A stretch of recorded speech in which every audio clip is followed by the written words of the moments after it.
waxyaalaha aan maqlayno gabdho hooyadood hadalka ku celinay wiilal hooyadood hadalka ku celinay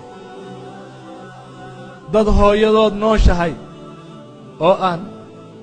fursada ka faa'iidaysanin wallaahi alladii laa ilaaha ghayruhu kiinni hooyo leh maanta ee aan ka faa'iidaysanin maalin buu ka shalayno kiinni hooyo leh ama tiinni hooyo qabta ee aan ka faa'iidaysanin maalin buu ka qoomamaynaya hooyada marka la waayo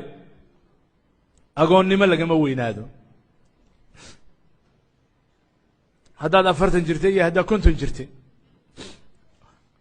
oo hooyadaa tagto oo aanay kula joogin agoon baad noqonaysaa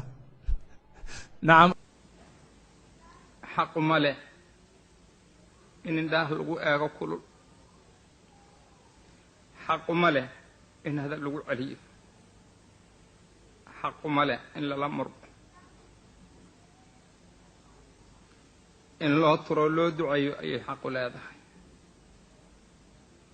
rabbi irxamhumaa kamaa rabbayaanii sagiira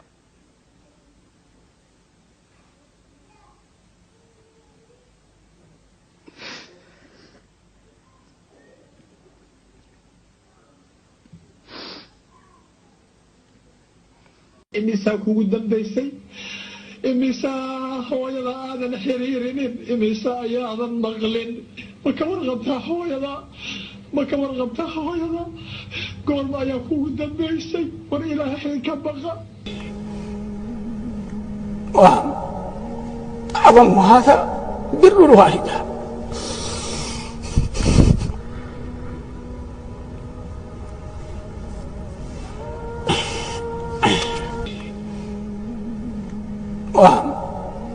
وأظن هذا بر الوالدة